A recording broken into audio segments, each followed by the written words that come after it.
ज़ारा तो आती रहती थी, कभी हफ्ता रहती थी, कभी 15 दिन रह के चली जाती थी। उसकी ससुराल की तरफ से भी कभी पाबंदी नहीं थी उस पे। इस बार भी आई तो मैं तो यही समझी ना कि कुछ दिन रह के चली जाएगी वापस। वो तो उसने हर वक्त जब शिकायतें शुरू कर दी हन्नान की, तब मैं समझी कि नाराज होकर आई है।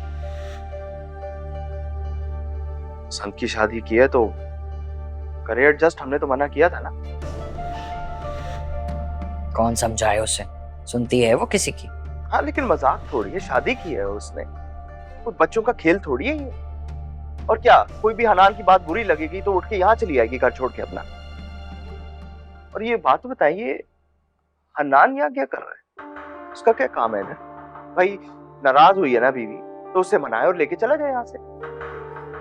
बेटा सच बताऊं तो मुझे इन दोनों के ना चक्कर समझ में नहीं आते। पहले जब ज़ारा आई थी तो हन्नान की शिकायतें कर रही थी, अब हन्नान आया तो अपनी माँ की शिकायतें कर रहा है कि मेरी माँ हम दोनों में लड़ाई करवाती है, इसलिए मैं घर छोड़कर आ गया। क्या घर छोड़ के आ गया? इधर रहेगा?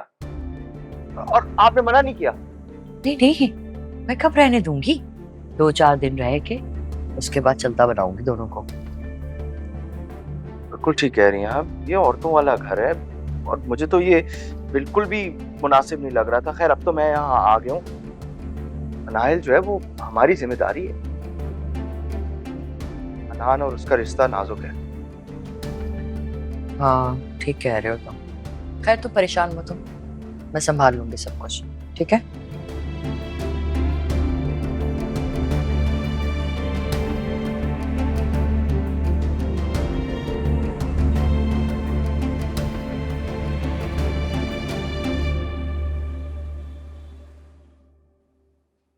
ये ना, बीमारी छोटी हो या बड़ी, अल्लाह ही की तरफ से आती है और फिर अल्लाह ही तो है जो शिफा देता है।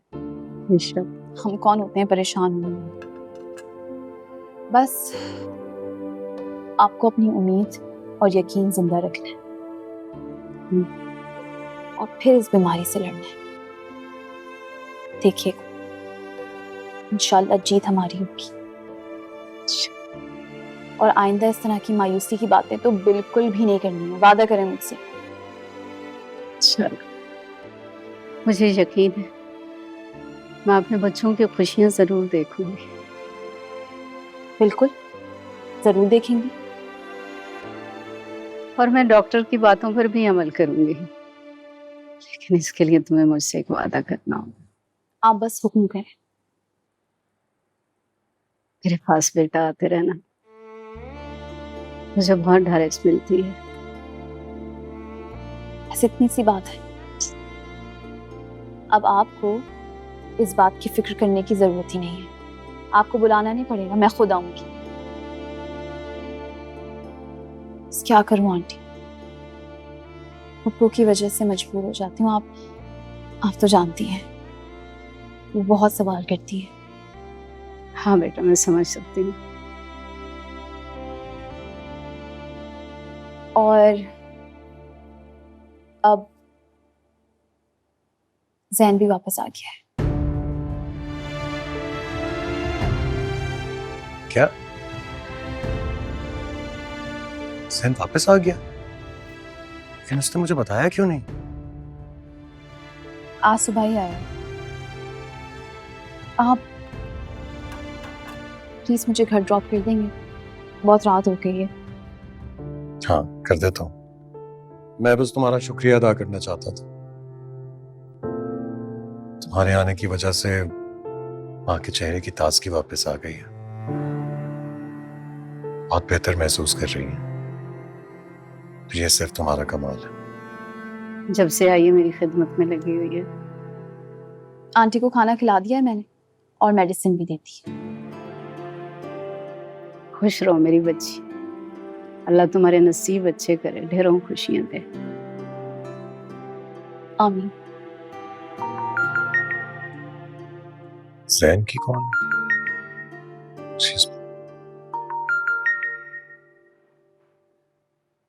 इसको भी कर रहा हूँ।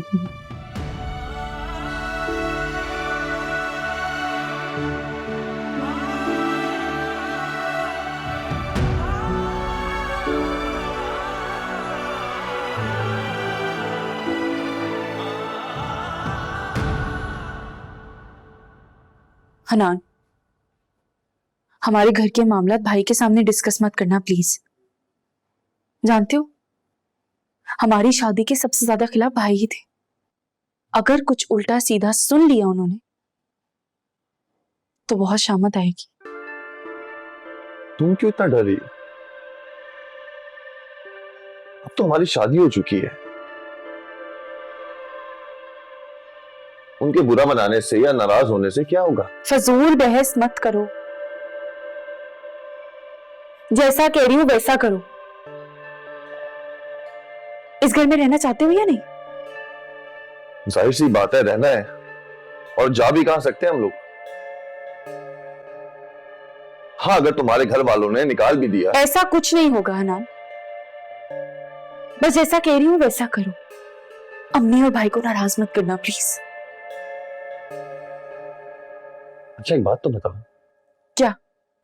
इस घर में तुम्हारा भी हिस्सा है ना?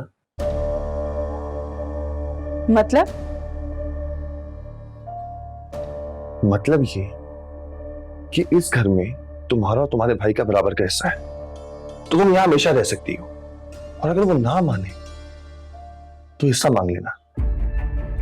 दिमाग तो ठीक है तुम्हारा।